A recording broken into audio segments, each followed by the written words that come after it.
Jacques Kosowski. Merci, Président. S'il vous Ma plaît. question s'adresse à Monsieur le Monsieur Premier Chassaigne, ministre. Monsieur Chassaigne, on a changé de question. En 2014, la Cour des comptes avait dressé un bilan désastreux de la gestion d'Anne Lauvergeon à la tête du groupe Areva entre 2006 et 2012. Les magistrats avaient alors pointé une série d'erreurs dans la stratégie de l'entreprise spécialisée dans l'industrie nucléaire. Une gouvernance trop concentrée dans les mains de sa présidente, un fiasco financier de l'EPR en Finlande et le rachat à un coût exorbitant du Ramin.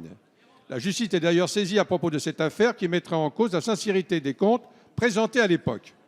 Avec une telle déroute, le groupe s'est retrouvé dans une situation alarmante, ne permettant plus de financer son développement.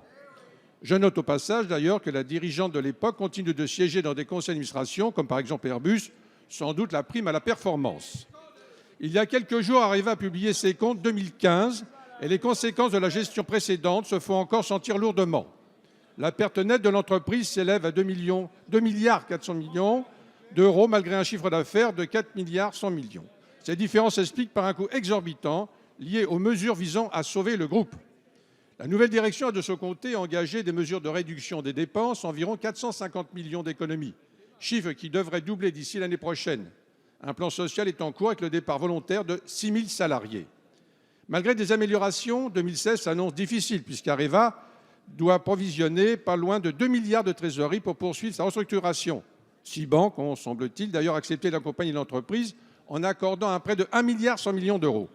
Dans ce contexte très difficile, je souhaiterais savoir quelle est la stratégie de l'État pour accompagner la direction d'Areva dans la recapitalisation de l'entreprise.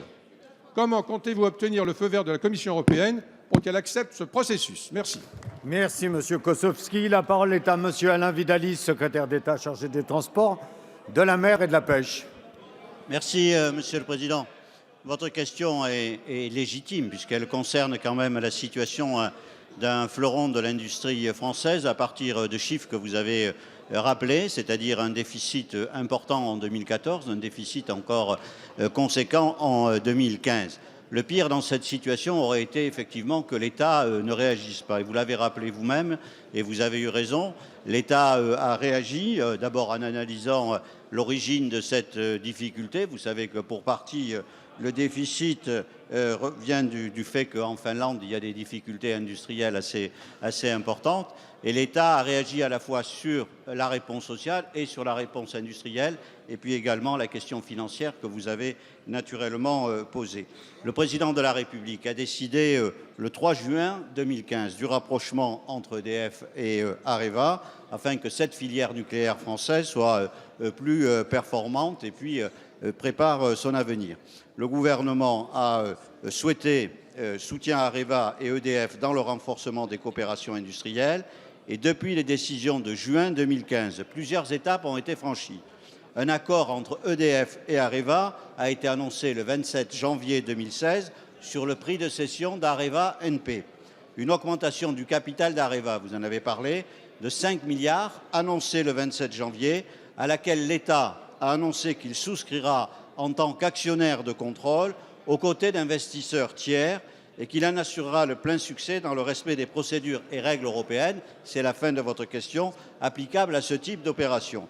Des discussions prometteuses sont actuellement en cours entre Areva, Siemens et TVO, afin d'arriver à des solutions. Et nous sommes effectivement dans une discussion, vous l'avez posé, la question se pose naturellement avec la Commission européenne, mais les perspectives sont bonnes pour que le redressement financier, industriel et social puisse être au rendez-vous.